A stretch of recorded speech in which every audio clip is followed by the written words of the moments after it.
Thank you, President Nelson. 감사합니다, 넬슨 회장님. 우리는 회장님을 사랑하고 지지합니다. 이 연차대회에 대한 그러한 가르침에 감사합니다. 경전에는 한 부유한 젊은 관원의 이야기가 나옵니다. 그는 예수께로 달려와서 그분의 발치에 꿇어앉아 진심 어린 태도로 선생님이여 내가 무엇을 하여야 영생을 얻으리이까? 라고 물었습니다. 예수께서는 이 관원이 많은 계명을 충실히 지켜왔음을 확인하신 뒤 그에게 가진 것을 모두 팔아 가난한 자들에게 주고 그 자신의 십자가를 지고 당신을 따르라고 하셨습니다.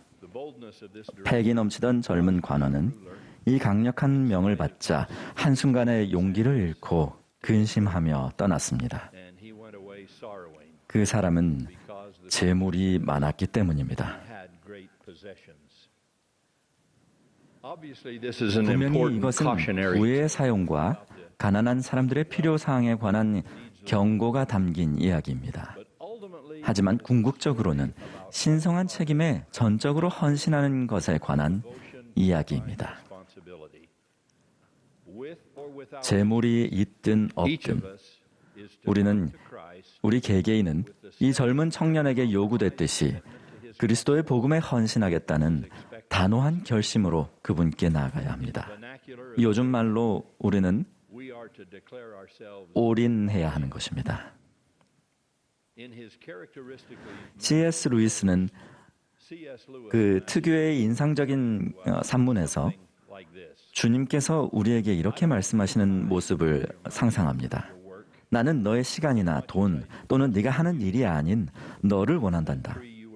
너는 이 나무에 가지치기를 하고 있지만 나는 네가 여기저기 가지를 잘라내는 것이 아니라 나무를 송두리째 베어버리기를 원한단다.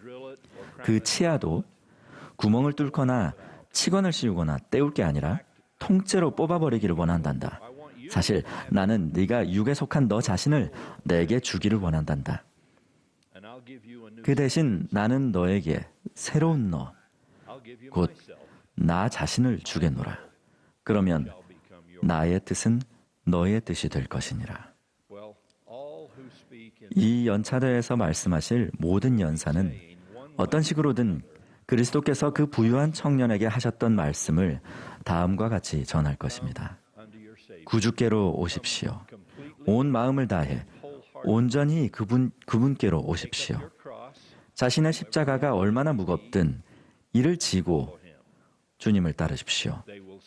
연사들이 그런 말을 하는 이유는 하나님의 왕국에서 중간치란 없으며 시작했다가 중도에 그만두는 법도 없고 다시 돌아가는 일도 없다는 사실을 알기 때문입니다. 돌아가신 아버지를 장사하고 오거나 다른 가족들에게 작별 인사를 하고 오게 해달라고 했던 이들에게 예수님은 힘들지만 분명한 대답을 주셨습니다. 그 일은 다른 이들에게 맡기라고 말씀하시며 손에 쟁기를 잡고 뒤를 돌아보는 자는 하나님의 나라에 합당하지 아니하니라 라고 대답하셨습니다. 어려운 일을 하도록 요구받을 때 그것이 설사 우리의 마음속 소망과 상반된다 할지라도 주님의 대의에 대한 충성의 서약이 우리 삶의 최우선적인 헌신이 되어야 함을 기억하십시오. 이사야는 돈 없이 값 없이 그 대의를 얻을 수 있다고 우리를 안심시키지만 T.S. 엘리엇의 말을 빌리자면 우리는 가진 모든 것을 치를 준비가 되어 있어야 합니다. 물론 우리 모두에게는 이 일에 영적으로 완전히 몰두하는 데 방해가 되는 습관이나 결점 또는 개인사가 있습니다. 그러나 하나님은 우리 아버지시며 우리가 벌인 죄를 너무나 잘 용서하시고 잊으십니다. 아마도 그런 연습을 하실 기회를 우리가 너무 많이 드리기 때문일 것입니다. 어쨌든 자신의 행동을 바꾸고자 한다면 언제든 누구라도 하나님의 도움을 받을 수 있습니다. 하나님은 사울에게 새 마음을 주셨습니다. 에스겔은 고대 이스라엘 백성에게 과거를 벗어버리고 마음과 영을 새롭게 할지어다라고 촉구했습니다. 엘마는 영혼을 고양시킬 크나큰 변화가 있어야 한다고 했고, 예수께서는 사람이 거듭나지 아니하면 하나님의 나라를 볼 수 없느니라라고 친히 가르치셨습니다. 확실히 변화의 가능성과 더 높은 수준의 삶은 언제나 그것을 찾는 사람에게 주어지는 하나님의 은사였습니다. 친구 여러분, 우리는 현 시대의 온갖 종류의 분열과 또 그 안에서의 내분, 여러 집단과 또 그 안에서의 소집단, 여러 온라인 커뮤니티 집단과 정치적인 파벌을 보며 곳곳에 적개심이 넘치는 것을 봅니다. 정말 우리가 넬슨 회장님께서 말씀하신 더 높고 더 거룩한 삶을 추구해야 하는 게 아닐까 자문해 보아야 하지 않을까요? 그렇게 하면서 몰몬경에서 백성들이 그 질문을 참으로 긍정적으로 묻고 대답했던 놀라운 시기를 기억하면 좋을 것입니다.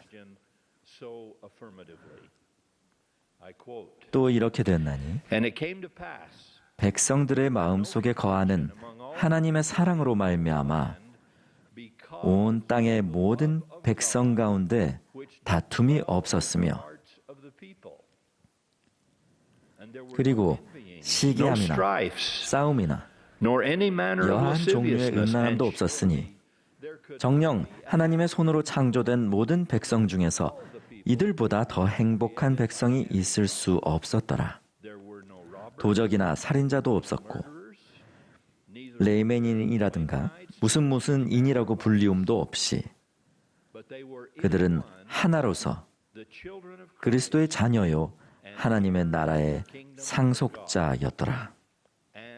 또 그들은 얼마나 복되었던고.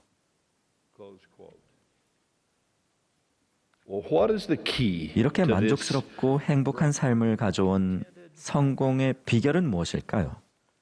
그것은 백성들의 마음속에 거하는 하나님의 사랑이라는 문구에서 찾을 수 있습니다. 우리 삶에 다른 사람과의 관계 그리고 궁극적으로 모든 인류에 대한 우리의 태도에 하나님의 사랑이 자리 잡으면 해묵은 차별과 타인에게 꼬리표 붙이기, 인위적인 편가르기가 조금씩 사라지고 더 많은 평화가 찾아옵니다. 바로 그것이 몰몬경의 사례에서 일어났던 일입니다. 레이맨인, 야곱인, 요셉인 또는 조레민이라는 구별이 없어졌으며 무슨 인이라는 것이 더는 없었습니다. 백성들은 그 모든 것을 초월하는 단 하나의 새로운 정체성을 채택했습니다. 경전에 따르면 그들은 모두 그리스도의 자녀로 알려졌습니다. 그렇습니다. 저는 지금 인류에게 주어진 크고 첫째 되는 계명, 즉 하나님을 온 마음을 다해 사랑하라는 계명에 대해 이야기하고 있습니다. 그것은 적당히 사랑하라는 것이 아니라 일말의 거리낌도 없이 우리의 마음과 능력과 생각과 힘을 다하여 사랑하는 것을 의미합니다. 하나님에 대한 이러한 사랑은 이 우주에서 크고 첫째 되는 계명입니다. 그러나 우주에서 크고 첫째 되는 진리는 하나님께서 이와 똑같이 적당히 사랑하는 것이 아니라 일말의 거리낌도 없이 그분의 온 마음과 능력과 생각과 힘을 다하여 우리를 사랑하신다는 사실입니다. 그리고 그분의 마음과 우리의 마음에서 나오는 놀라운 힘이 아무런 제약 없이 만날 때 영적, 도덕적 힘의 진정한 폭발이 일어납니다. 테아르드 샤르당의 말처럼 그때 인간은 세계 역사상 두 번째로 불을 발견하게 될 것입니다. 그렇게 된 후에야 우리는 피상적이거나 덜 중요한 방법으로가 아니라 실질적으로 크고 둘째 되는 계명을 지킬 수 있습니다. 우리가 하나님께 온전히 충실하고자 노력할 정도로 그분을 사랑한다면 그분은 우리에게 이웃과 우리 자신을 사랑할 수 있는 능력과 역량과 의지와 그 방법을 주실 것입니다. 그러면 우리는 다시 한번 이렇게 말할 수 있을 것입니다. 하나님의 손으로 창조된 모든 백성 중에서 이들보다 더 행복한 백성이 있을 수 없었더라. 형제자매 여러분, 저는 부유한 청년이 하지 못한 그 부분에서 우리가 성공하기를 기도합니다. 그리스도의 십자가가 얼마나 무겁든 그것이 어떤 문제이든 이를 위해 값을 얼마나 치러야 하든 그 십자가를 질 수 있기를 바랍니다. 우리가 그분을 따르겠다고 서약하면 어떤 방식으로든 가시관과 황량한 로마 십자가를 거쳐가야만 한다는 것을 간증드립니다.